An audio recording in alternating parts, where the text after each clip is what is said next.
시청자 여러분 안녕하십니까? 1월 2일 화요일 KBC 뉴스와이드 시작합니다. 2024년 갑진년 총선의 해가 밝았습니다. 오늘 4월 10일 치러지는 제22대 총선은 집권 3년 차를 맞는 윤석열 정부의 중간평가의 성향이 강한데요. 자, 의회 권력의 향배도 함께 걸려 있어서 여야 모두가 한 채 양보 없는 접전을 예고하고 있는 상황입니다. 오늘 더불어민주당 송갑석 의원과 함께 새해 정치권을 전망해 보도록 하겠습니다. 의원님 안녕하십니까? 네, 안녕하십니까. 송갑석입니다. 자, 오늘 본격적인 이야기를 좀 드리기에 앞서서 좀 예상치 못한 사건이 오늘 오전에 좀 있었습니다. 그 이야기를 좀 해보고 넘어가겠습니다. 자, 새해가 시작되자마자 좀 충격적인 일이 있었는데요. 오늘 오전에 이재명 대표가 부산 가덕도 신공항 부지를 방문한 자리에서 피습을 당했습니다. 현재 이 대표의 상태도 몹시 이제 궁금해하고 지금 서울대병원에 수술에 들어갔다고 하는데요. 좀 당내 분위기도 좀 궁금합니다. 지금 어떻게 파악을 하고 계십니까? 우선 저부터가 너무 놀랐습니다. 오늘 저희 민주당 광주시당이 5.18 국립묘지를 참배하는 날이었거든요. 그래서 오전에 참배길에 속보로 듣고 나서 처음에는 이게 좀 현실감 있게 알아왔는데요. 너무나 놀라서. 우선은 가장 중요한 게 이재명 대표의 대표님의 안위겠죠. 듣기로는 우선 현재 서울대병원에서 수술은 하고 있는데 좀 심각한 상황은 아니다라고 이제 듣고 있어서 우선은 다행이다라고 생각을 하지만 어쨌든 마지막까지 이재명 대표의 예우를 먼저 좀 예의주시하는 것이 먼저인 것 같고요. 그 다음에 어쨌든 그 아주 끔찍한 폭력을 가했던 사람, 그 사람이 어떤 사람이고 어떤 배경하에서 그러한 끔찍한 일을 저질렀는지 여기에 대한 어떤 명명백백한 조사가 반드시 필요하다라고 생각을 합니다. 네. 자, 일단 이 상황을 두고 어떻게 해서 이런 사건이 일어나게 됐는지 그 배경에 대해서는 조금 더 조사, 수사기관의 조사나 이런 것들이 좀 진행되어 봐야 할 것 같습니다. 총선 얘기를 이제 좀 해보겠습니다. 22대 총선 오늘로 딱 99일 남았습니다. 의원님도 이제 예비후보 등록 아직 안 하신 상태시죠? 네, 아직 안 했습니다. 예비후보 등록이나 이제 이런 거 계획 어떻게 준비하실지 좀 궁금한데요. 이제 우선 호남은 다른 지역보다도 선거가 빨리 과열되는 지역입니다. 왜 그러냐면 민주당에서는 호남에서 공천이 본선보다 중요한 의미가 있기 때문에 그렇죠. 여기 엊그제 언론사 여론조사도 돌아가고 또 다른 지역보다는 이미 예비 후보에 등록돼 있는 후보들도 많은 것 같고요. 그럼에도 불구하고 저는 22대 총선을 준비하는 후보이기도 하지만 현재 또 21대 국회의원입니다. 그리고 아직까지 국회가 열리고 있고 많은 민생 현안, 또 민생 법안, 그다음에 지난번 국회에서 처리했었던 김건희 특검법 등 이것에 대해서 윤석열 대통령이 거부권 행사를 공언하고 있지 않습니까? 그래서 이제 그런 거에 대한 대비 이런 것들이 필요하기 때문에 우선은 21대 국회의원으로서의 본분을 먼저 좀 하는 것이 우선이다라고 생각을 하고 있습니다. 네, 지금 산적해 있는 정치적인 현안들이 많다 보니까 아무래도 이제 쉽게 이제 등록을 좀 일찍 하시기가 조금 힘드신 상황인 것 같고요. 자, 어제 윤석열 대통령이 신년사를 발표를 했습니다. 들으셨죠? 네. 예, 이제 아무래도 야당에 계시니까 이 신년사 어떻게 들으셨을지가 좀 궁금합니다. 어떻게 들으셨습니까? 전반적으로.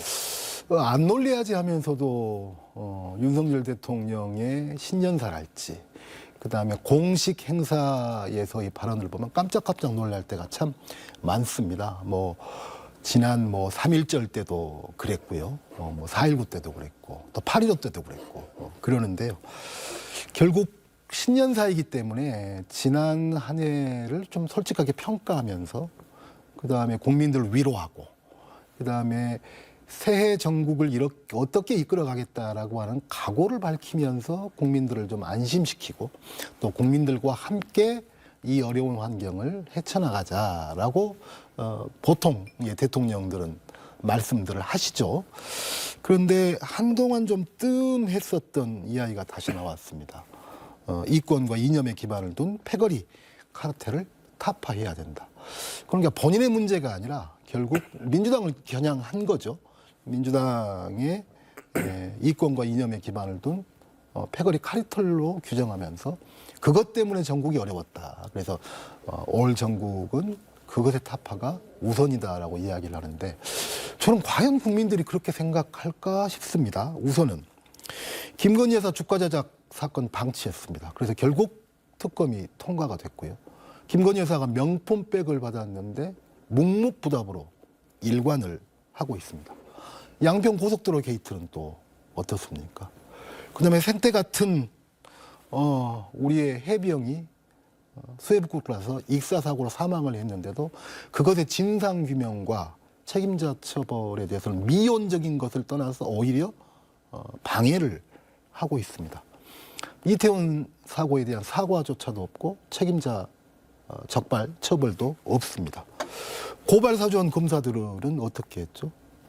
그렇다면 과연 누가 카르텔인가? 이권과 이념에 기반을 한 저는 국민들이 그렇게 되묻지 않을까라고 생각을 합니다. 네. 그 이제 말씀에 좀 더해서 이제 신년사를 그렇게 들으셨다고 하니까 최근에 한동훈 이 국민의힘 비대위원장이 됐죠. 이 한동훈 네. 비대위원장이 운동권 특권 정치 청산하겠다.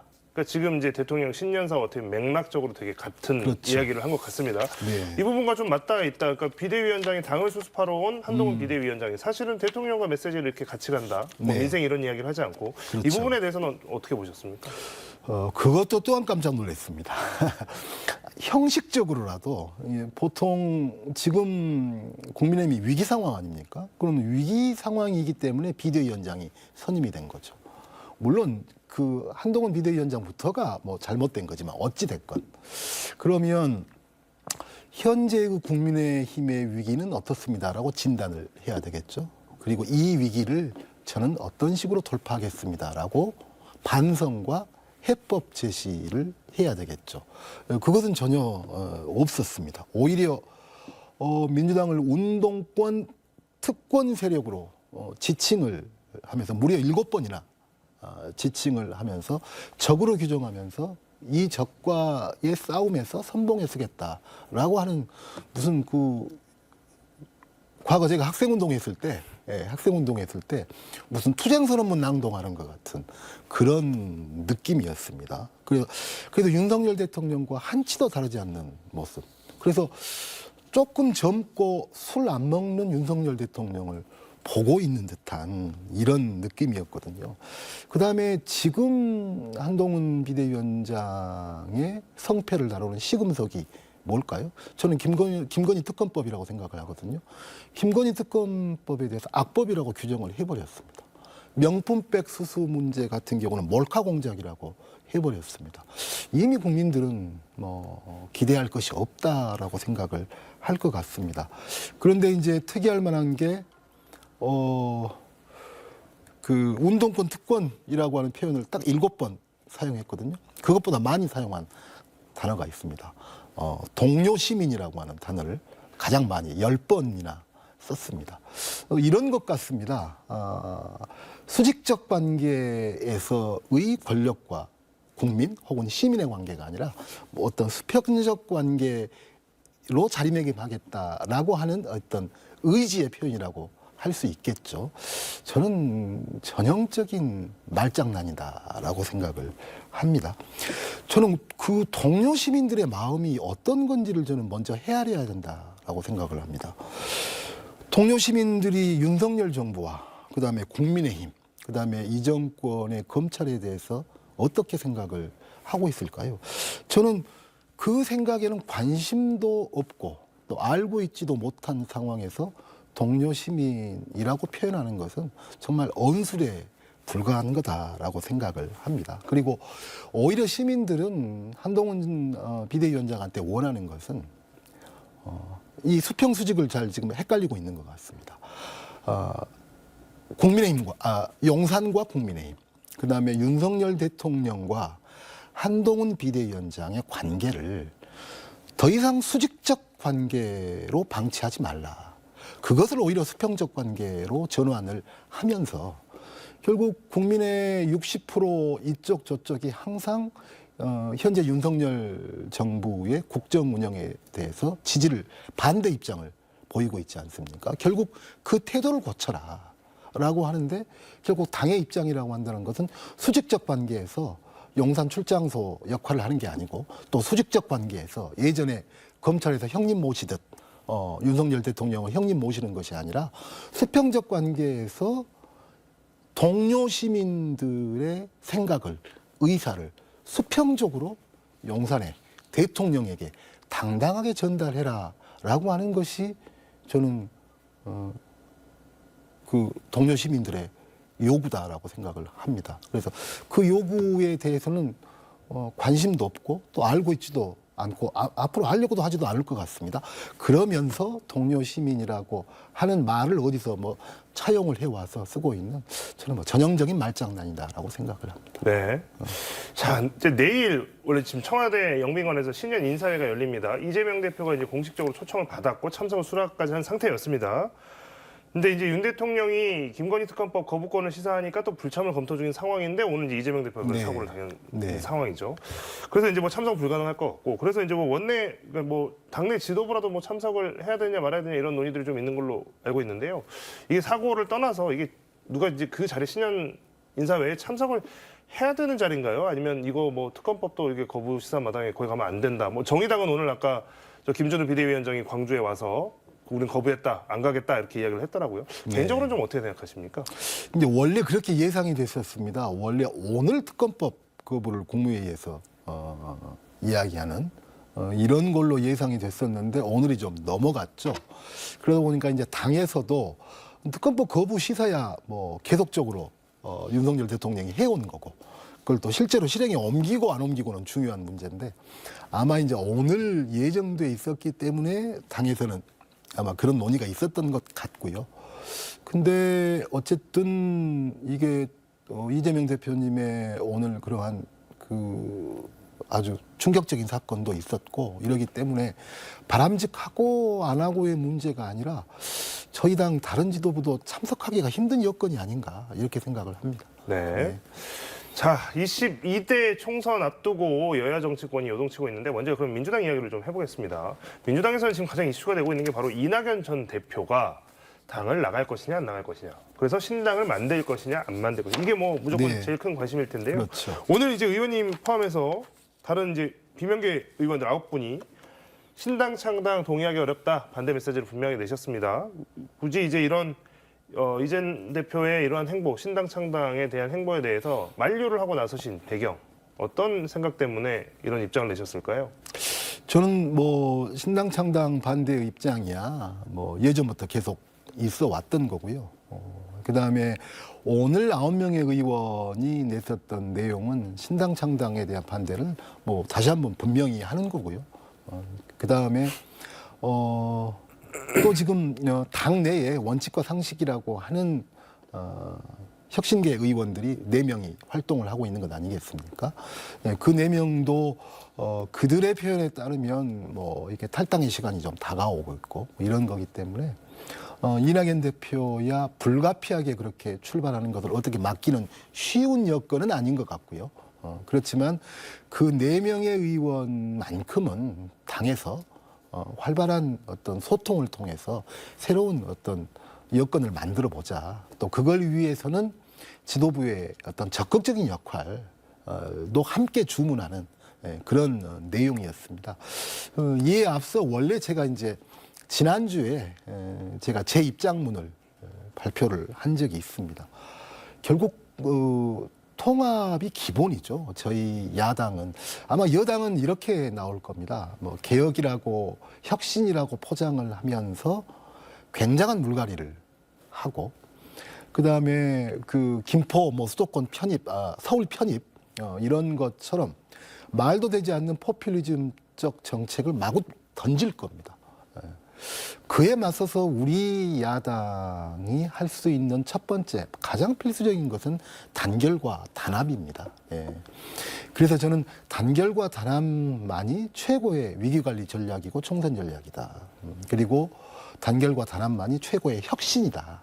저는 이렇게 생각을 하고 있거든요. 왜 혁신이냐면 단결과 단합이 된다라고 하는 이야기는 결국 당 안에서 여러 가지의 의견들이 충분히 소통되고 논의되면서 거기에서 최선의 결과로 어떤 결론이 정해지면 온 당이 그것을 위해서 함께 해나가는 이런 토대가 만들어졌기 때문에 저는 통합이 된다라고 하는 것이기 때문에 그렇습니다. 그래서 그런 말 하지 않습니까? 이재명 대표만으로 총선 승리 힘들고 이재명 대표 없이도 총선 승리 힘들다.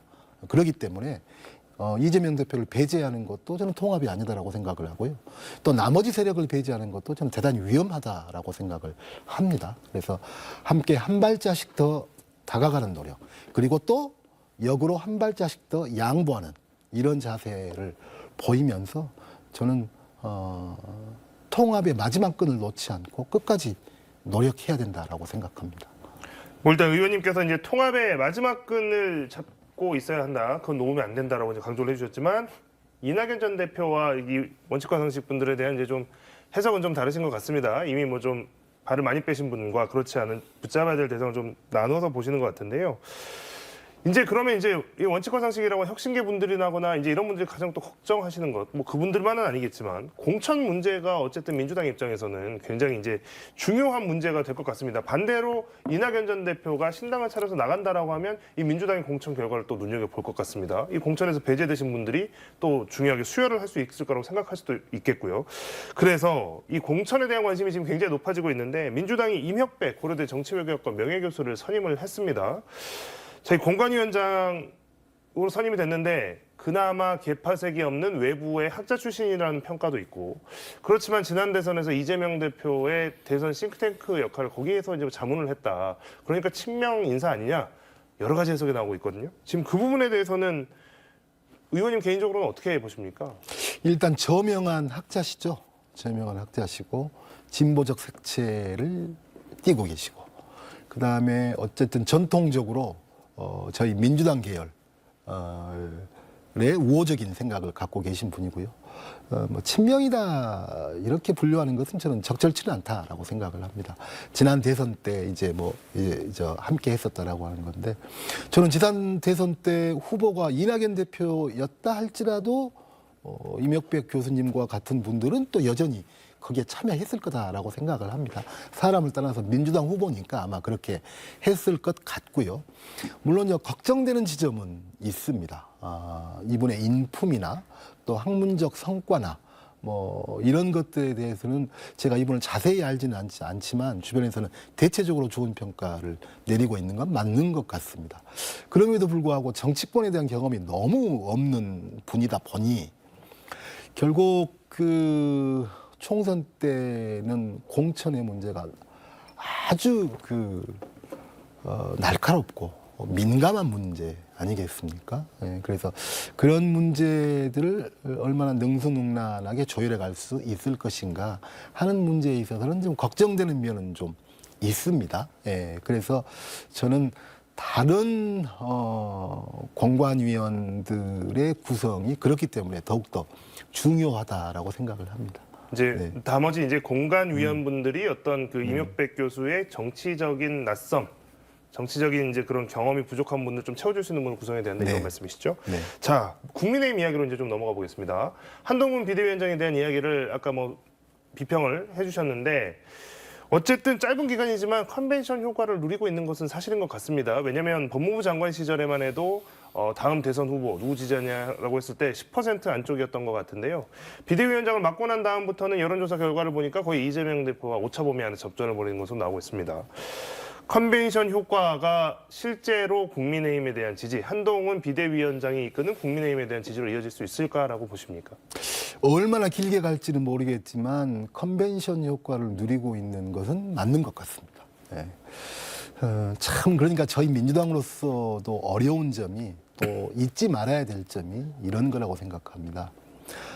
우리 민주당의 총선에 유리한 여건이 조성되어 있는 것은 맞습니다. 우리가 총선을 볼 때 가장 먼저 봐야 될 아까 뭐 어느 정권이라 그랬지만 총선은 현 정부, 현 대통령에 대한 중간평가의 성격을 가지고 있거든요.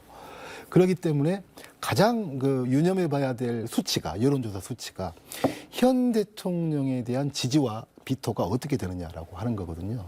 그런데 60% 안팎을 계속 국정 지지 반대 입장을 국민들이 보이고 있습니다.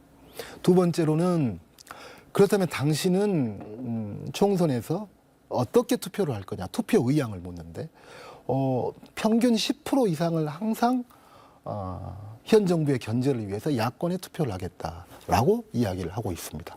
가장 중요한 두 가지 지표가 굉장히 민주당한테 유리한 것은 맞습니다.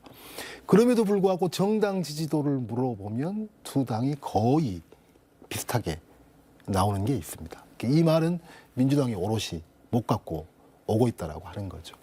그다음에 어쨌든 독보적인 1위를 달리고 있었던 이재명 대표의 차기 대통령 순위, 이것도 지금 많이 좀 따라잡히고 있는 것 아니겠습니까? 그러니까 민주당의 현재 상황은 불안한 유리함, 그다음에 불안한 선두, 이게 현재 민주당이 처해 있는 상황이다라고 생각을 합니다. 거기에다가 국민들이 갖는 정치권, 그리고 정치권 중에서도 여의도, 국회에 대한 불신이 굉장히 크지 않겠습니까? 그러다 보니까 새로운 인물에 대한 기대도 있는 것이고요. 예. 그렇기 때문에 제가 다시 말씀드리지만 저희 당에게는 위기 관리를 위해서도 더욱더 통합이 저는 중요하다라고 생각을 하는데요. 근데 결국 저는 이러한 신선함이 오래가지는 못할 것 같습니다. 아까 이야기했듯이 결국 윤석열 대통령의 생각과 언사와 거의 비슷하거든요. 몇 가지 단어로 모면을 해보려 하지만 그렇기 때문에 거기에 대한 실망감들이나 거기에 대한 평가 이런 것들은 뭐 조만간 냉혹하게 내려지리라라고 생각을 합니다. 네. 자, 방금 말씀에 이제 한동훈 비대위원장에 대한 평가에 이어서 지난달 28일 이제 본회의에서 통과된 김건희 특별법 총선 앞두고 이제 정치권의 최대 뇌관이 될 것이다 이런 분석들 많이 나오고 있는데요. 중앙일보와 경향신문의 의뢰로 각각 실시한 여론조사에서 60% 이상이 김건희 여사 특검법에 대한 대통령의 거부권 행사를 반대한다 이렇게 응답을 했습니다. 하지만 한동훈 비대위원장은 어제도 김건희 특검법은 국민들의 눈과 귀를 가리는 총선력 악법이다 이렇게 규정을 해버렸습니다. 대통령실도 사실상 법안 통과하자마자 거부권 행사하겠다 아예 예고를 해버린 상황인데요. 결국에 이 문제가 이제 어떻게 진행이 될까요? 또 이게 어떤 영향을 낳겠습니까? 제가 아까 시금석이라고 하는 표현을 쓰지 않았습니까? 한동훈 비대위가 성공과 좌절의 시금석이 바로 이것이 될 거다라고 하는 건데요. 우리 국민들은 반칙과 특권을 인정하지 않죠. 그리고 특히나 대통령 주변, 그것도 가장 가까운 배우자의 어떤 도덕성의 문제에 대해서 엄격하게 잣대를 들이대고 있는 것이 맞습니다. 악법이라고 규정하는 이유가 크게 두 가지인 것 같습니다. 총선에 임박해서 하게 만들었다. 아니, 이걸 하게 만든 건 국민의힘이죠. 계속적으로 여기에 대한 논의를 국민의힘이 계속 피해왔는, 마치 침대 축구 하듯이 해오다 보니까 저희는 국회가 정한 가장 긴 시간을 걸려서 이 시기에 특검법이 통과될 수밖에 없었고, 그렇기 때문에 공교롭게도 총선 시기와 맞아 돌아갈 수밖에 없기 때문에 이것은 저희 당의 책임이 아니라 국민의힘의 책임이다라고 생각을 하고요.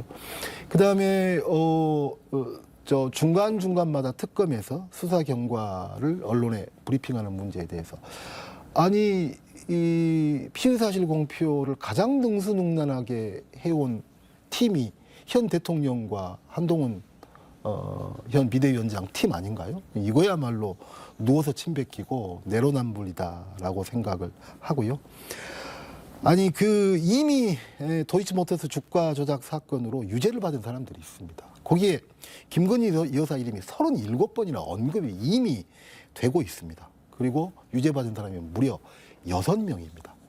그런데 단 한 차례도 소환 조사를 받고 있지 않죠. 이건 당연히 특검으로 갈 수밖에 없는 상황이에요. 이것도 또한 검찰에서 선제적으로, 그 검찰이 어디입니까? 지금의 한동훈 법무부 장관 살아있는 검찰 아니었습니까? 검찰에서 선제적으로 조사를 했다라고 하면 결국 이것도 특검까지 안 오리라라고 생각합니다. 저는 김건희 여사가 유죄라고 주장하지도 않고 무죄라고 생각하지도 않습니다. 먼저 조사했으면 될 일을, 호미로 막을 일을 현재 가래로 막고 있는 것은 바로 지금의 정권이고 지금의 집권당 국민의힘이다. 이렇게 말씀드리고 싶습니다. 네. 자, 마지막으로 이 지역 현안 문제도 좀 이야기를 해봐야 될 것 같은데요. 지금 가장 큰 광주 전남에서 이제 이슈가 되고 있는 것 중에 하나가 의원님께서 이제 대표 발의한 군공항 이전 후보지 지원 특별법이 국회를 통과하면서 이게 군공항과 민간공항 이전 여기에 대한 기대가 좀 높아졌고 광주시랑 전남도가 이제 좀 이걸 이전을 하는데 민간공항을 먼저 하느냐 같이 하느냐 이런 문제로 좀 옥신각신하다가 최근에 강기정 시장과 김용록 지사가 공항 이전지를 놓고 광주 민간공항과 군공항을 무한으로 이전하자라는 데 뜻을 같이 했습니다. 이제 지켜보시면서 이제 관련 법을 이제 또 발의하셨으니까 여러 가지 좀 생각이 드셨을 것 같은데요. 그럼에도 불구하고 이런 점들을 좀 더 신경을 써서 추진해 나가야겠다. 뭐 이런 부분이 있으면 어떤 부분일까요? 네. 일단은 법이 통과되는 과정이 저는 참 운도 좋고 드라마틱했다라고 생각을 합니다. 영호남 달빛동맹으로 이야기되는 대구와 광주가 똑같은 상황에 처해 있었거든요. 예. 그런데 대구 상황은 집권 여당 또 용산과 뭔가 소통이 될 수 있는 상황이고요. 또 광주 상황은 저희 민주당이 국회 다수당이기 때문에 결국 이 법의 통과를 또 좌지우지하는 역할을 갖고 있기 때문에 두 곳에서 어려운 고비는 있었지만 함께 손을 잡고 어렵게 통과시킨 법이어서 저는 굉장히 의미 있다고 생각을 하고요. 이 법이 통과됐기 때문에 저는 군공항 이전 논의가 본격화됐다라고 생각을 합니다. 제가 차마 공개적으로 말씀드릴 수 없는 뭐 3년 전, 4년 전부터 시작해서 수면 아래에서 진행돼 왔었던 군공항 이전에 대한 여러 이야기들이 있는데요. 그만큼 커다란 일이고 또 주민들 이해도 걸려있는 문제고 이러기 때문에 정말로 쉽게 어떤 결정이 내리기는 어려운 여건인 것은 저는 맞다라고 생각을 합니다.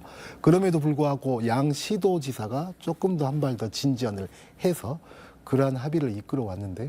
저는 내년이 정말 적기라고 생각을 합니다. 그래서 저도 마찬가지지만 시도지사도 마찬가지고 또 이 법을 발의했었던 국회의원이 저도 마찬가지고 이제는 정치 쪽에서 정치력을 또 상상력을 발휘하면서 광주 시민들과 또 전남 도민들, 무안 군민들과 신뢰를 쌓아 나가면서 결정적인 계기를 만들어 나가야 될 시점이 올해인 것 같고요. 저는 그런 점에서 한 발 한 발 진전하고 있다고 생각하고 저는 올해 좋은 결과가 나올 거라고 생각을 합니다. 네. 정치 현안들, 혼란스러운 정치 현안 또 그리고 지역의 문제들까지 송갑석 더불어민주당 의원과 함께 오늘 이야기 나눠봤습니다. 고맙습니다.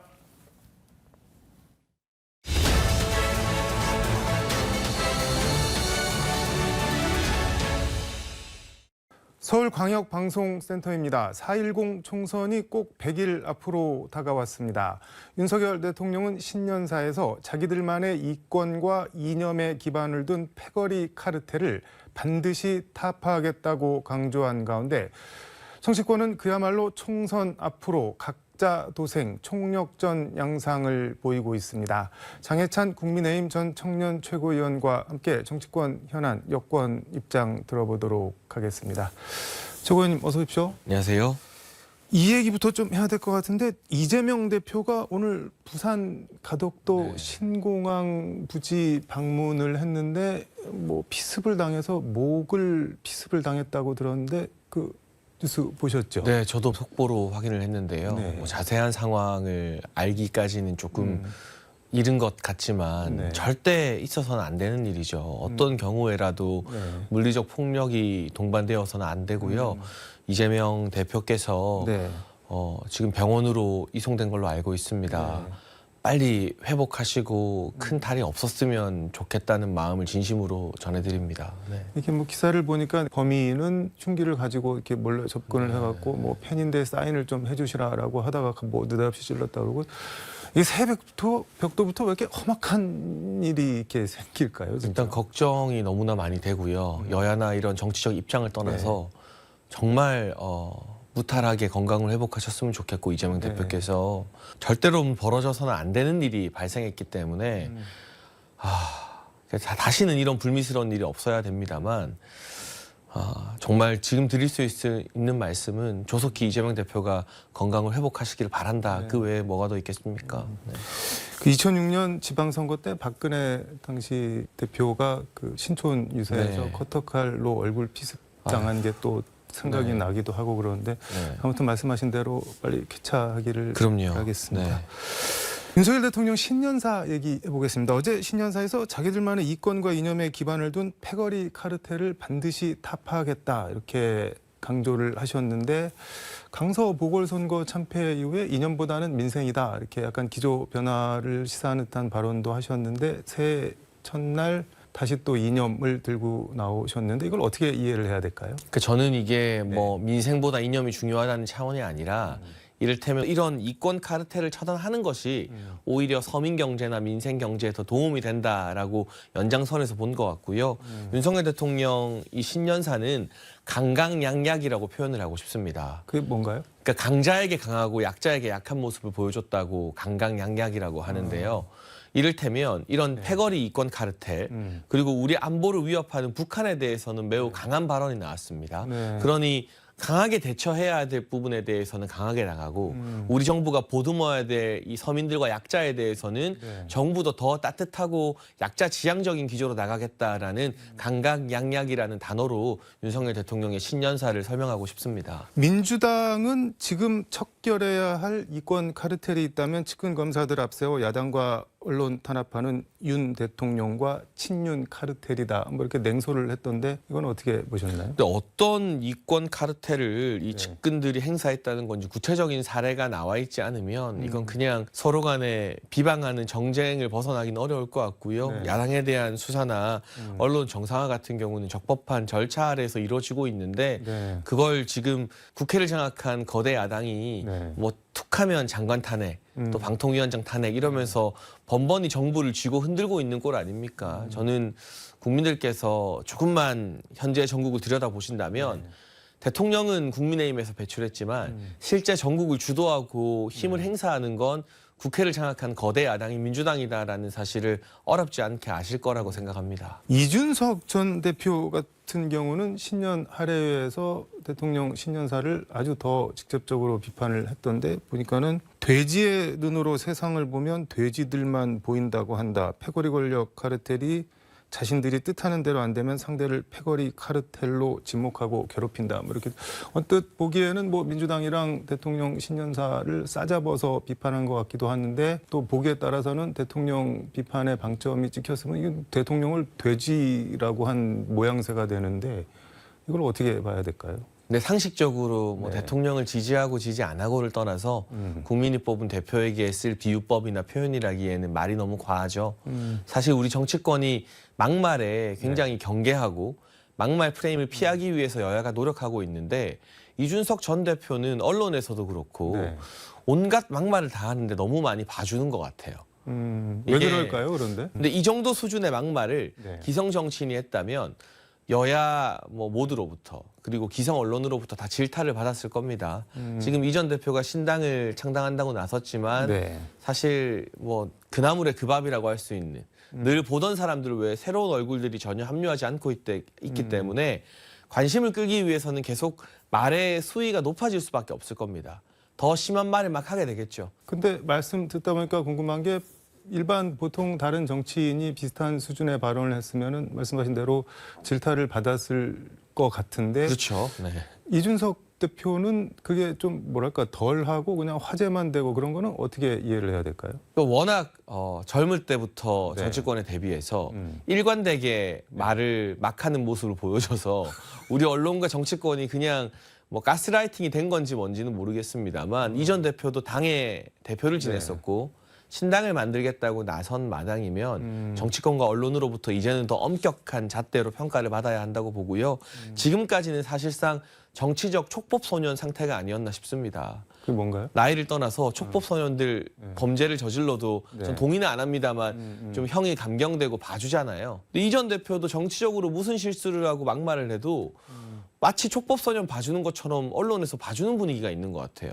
저도 왠지 좀 잘 모르겠습니다만 솔직히 다른 정치인들이 생방에서 동료 국회의원이나 네. 아버지 뻘인 국회의원 이야기하면서 이 XX 말하면 대번에 웬만한 방송 출연 정지되지 않을까요? 근데 이 전 대표는 그런 것에서 다 예외인 것 같아요. 근데 이제부터는 그런 촉법소년의 시기가 끝나고 어엿한 성인 정치인으로 좀 평가받는 그런 시간들이 되지 않을까 싶습니다.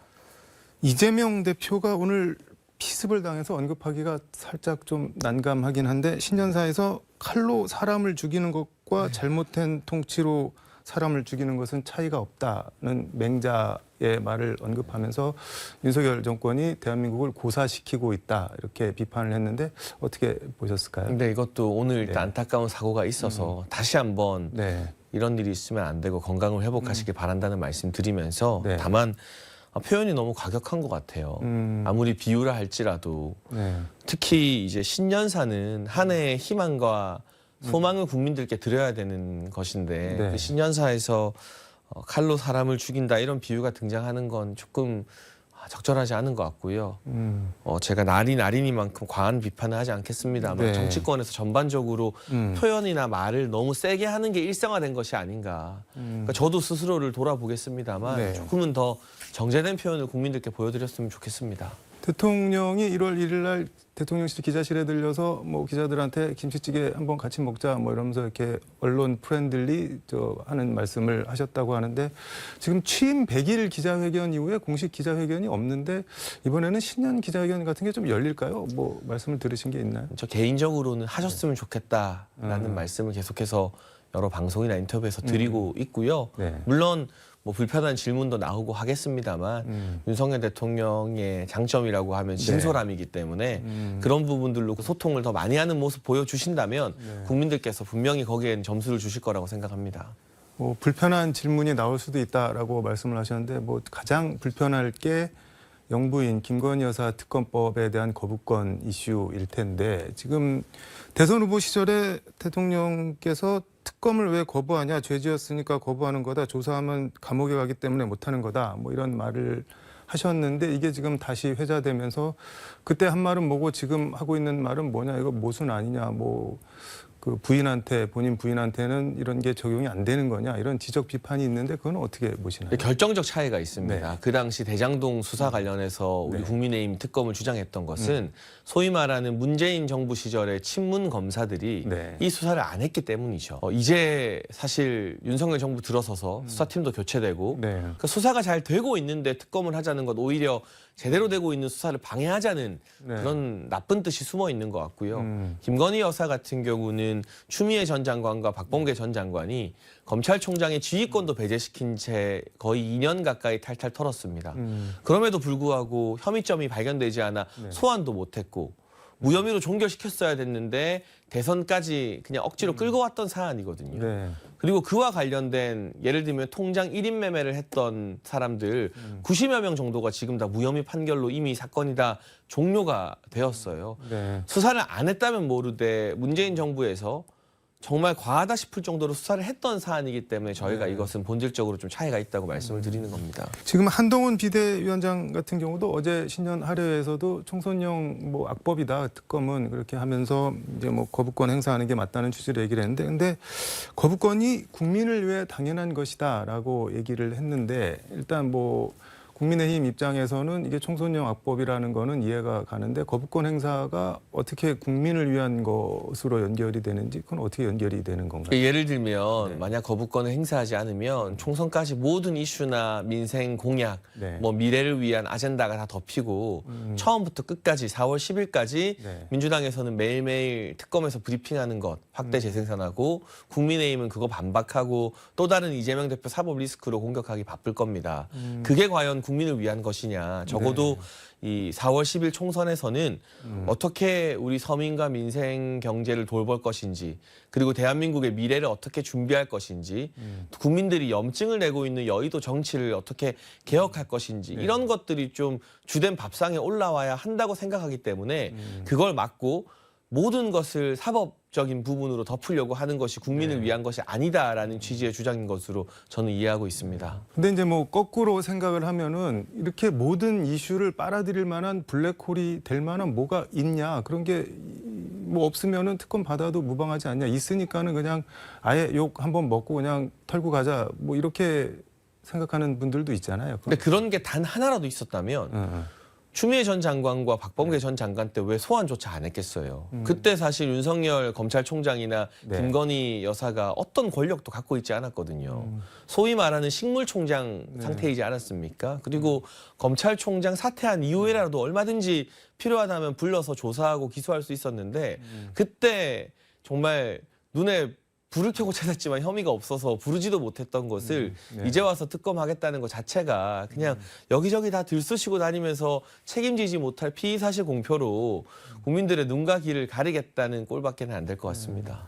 알겠습니다. 이 얘기는 이 정도로 하고 한동훈 위원장이 어제 신년 할애에서 동료 시민에 대한 계산 없는 선의를 정교한 정책으로 준비해서 실천할 것이다라고 이제 총선 관련한 얘기를 했는데 이게 동료 시민 이게 뭐 링컨부터 뭐 존 F 케네디, 버락 오바마 이게 뭐 마이 펠로우 시티즌스 해갖고 나의 동료 시민들 미국 대통령들이 이제 연설문에서 흔히 쓰는 일종의 수사인데 지금 한동훈 위원장 이거 쓰는 게 상당히 저는 좀 인상적으로 보이는데 뭐 대통령이 될 거를 염두에 두고 하는 말은 아니겠지만 아무튼 현재까지 그 당내 평가 한동훈 위원장에 대한 당내 평가 어떤가요? 그러니까 사실 한동훈 비대위가 들어서기 전까지 저희 국민의힘 내부에 약간의 패배주의나 무력감이 있었습니다. 근데 한동훈 비대위원장이 오고 나서 다시 한번 힘을 내서 잘해보자.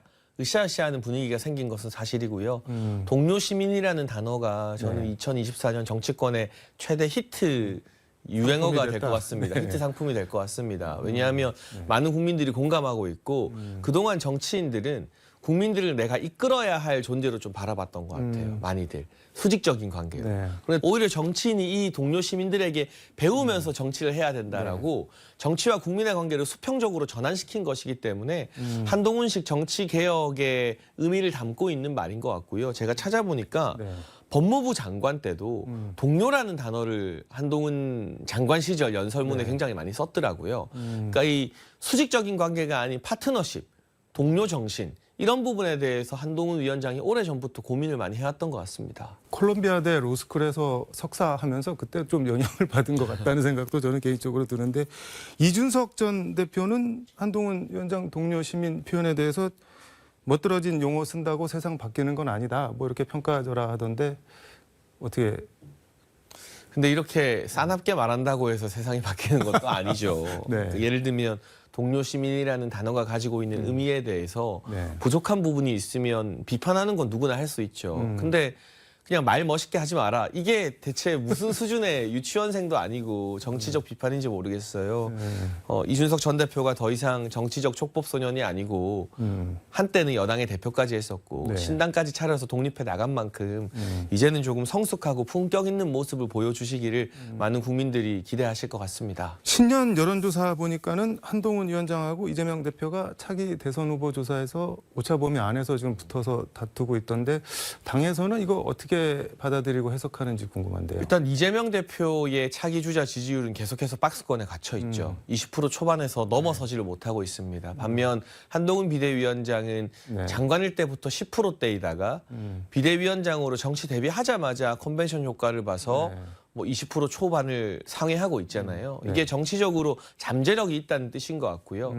지금 뭐 일부에서는 이준석 전 대표 같은 경우는 한동훈 비대위원장을 과거 황교안 전 대표에 비유를 하는데 오히려 이재명 대표가 저는 황교안 전 대표와 지지율 측에서는 유사한 점이 있는 것 같아요. 당성 팬덤의 지지를 받지만 외연 확장 가능성이 좀 떨어지는 거죠. 그게 지금 수달에 걸친 이 차기 주자 여론조사에서 드러나는 것 같고 반면 한동훈 위원장 같은 경우는 그간 국민의힘이 취약했던 여성, 주부층 그리고 이번에 뭐 신년 여론조사에서 많이 나왔지만 저희가 참 다가가기 어려웠던 계층이 2030 여성과 40대, 50대 남성인데 X세대라는 공통점 그리고 여성들에게 상당히 인기가 많은 것 같아요. 현장을 봐도. 이런 점으로 외연 확장의 잠재력을 충분히 보여줘서 오히려 좀 죄송한 말씀이지만 황교안 전 대표의 전철을 밟을 가능성이 보이는 정치인은 이재명 대표가 아닌가 싶고 한동훈 장관의 외연 확장 가능성은 최근 조사로 계속 증명이 되고 있는 것 같습니다. 제2의 황교안이 된다면은 한동훈 위원장이 아니라 이재명 대표가 그 길을 갈 거다는 말씀인 거네요. 최근의 여론조사가 그걸 계속 보여주고 있는 것 같아요. 근데 이게 여당 비대위원장 자리가 이른바 독이 든 성배가 될 수가 있는데 맞습니다. 총선을 네. 선방을 하면은 말씀하신 대로 계속 치고 올라가고 뭐 네. 이렇게 되겠지만 총선에서 원하는 만큼 성과를 못 얻으면은 그냥 뭐 이런 표현이 있잖아요. 한 방에 훅 갈 수도 있는 건데 그 어떻게 보시나요? 그래서 이게 정치적 계산기 두드리는 사고방식으로는 맡을 수 없는 비대위원장 자리였어요. 분위기가 좋을 때가 아니고 네. 분위기가 어려울 때 침체돼 있을 때 구원투수로 온 거잖아요. 네. 이거 여의도 문법으로는 못 맞는 자리입니다. 그냥 기다렸다가 총선 후에 네. 결과 보고 내가 뭘 하는 게 낫다라고 대다수의 여의도 정치인들은 그렇게 판단했을 거예요. 근데 한동훈 비대위원장은 위험 부담을 기꺼이 감수한 것이고요. 본인이 그만큼 더 절박할 수밖에 없기 때문에 비례대표든 지역구 출마든 다 포기하고 뛰겠다는 거 아닙니까? 네. 이런 도전 정신과 절박함에 우리 국민들이 항상 점수를 줘왔다고 저는 생각을 하고 있고 계산기 두드리면서 내가 어떻게 한번 국회의원 돼봐야지 이 정도에 머무르는 다른 정치인들과는 차별화되는 지점이라고 생각합니다. 총선 불출마 말씀해 주셨는데 이게 영남 TK 물갈이 뭐 한쪽에서는 공천학살이라는 용어도 쓰던데 그 예고편 아니냐 이렇게 보는 사람들도 있는 것 같은데 그건 어떻게 보세요? 근데 사실 영남 의원분들이 네. 정말 국민들과 주민 눈높이에서 정치를 잘해왔으면 인정을 받아왔으면 불안해할 필요가 없어요. 공천에서 누군가를 바꾸고 싶어도 지역에서 이 사람 아니면 안 된다는 여론이 우세하면 총선 전체판 어그러질까 봐 못 바꿉니다. 그런데 네. 아예 싫다, 현역 싫다, 새 인물이 좋다, 바꾸고 싶다는 여론이 계속 높게 나오잖아요. 그거는 뭐 지도부 탓을 하거나 공천 탓을 할 게 아니라 4년의 의정 활동에 네. 대한 평가이기 때문에 그걸 또 냉정하게 받아들여야 되는 거죠. 시간이 거의 다 돼서 요거 하나만 물어보겠습니다. 김건희 여사가 명품백 논란 이후 공식석상에 전혀 나타나지 않고 있는데 지난 29일 박근혜 전 대통령 용산 대통령 관저에서 만찬을 대통령 내외랑 같이 했는데 그때도 보면은 뭐 이렇게 영접부터 만찬 그리고 가실 때까지 같이 쭉 배웅을 하셨다고 하는데 사진에서는 김건희 여사가 쏙 빠지고 박근혜 전 대통령이랑 윤석열 대통령만 찍힌 사진만 대통령실이 공개를 했는데 이건 사람들이 좀 뭐 그냥 궁금해하는 사람들이 많이 있잖아요. 왜 저렇게 하지? 그전에는 뭐 거의 화보집 수준으로 이렇게 사진 많이 공개하더니 이렇게 생각하실 분들이 있을 것 같은데. 근데 대통령실에서 사진을 어떻게 선정하는지는 이제 홍보를 담당하는 곳 책임이니까 제가 뭐 이유를 미루어 짐작하거나 추측하긴 힘들고요. 다만 현직 대통령과 전직 대통령의 만남이지 않습니까? 그러니까 국가 의전상으로 보면 대통령과 대통령의 만남에 좀 더 주목하고자 하는 의미가 아니었을까 추측 정도만 할 뿐입니다. 네. 알겠습니다. 이번 총선 나오시는 건가요? 어떻게? 네, 저는 출마를 준비하고 있습니다. 네. 조만간에 한번 다시 모셔서 그러면 총선 관련한 얘기 또 들어보도록 하겠습니다. 감사합니다. 오늘 말씀 고맙습니다. 지금까지 서울광역방송센터에서 장예찬 전 국민의힘 청년 최고위원과 함께 전해드렸습니다.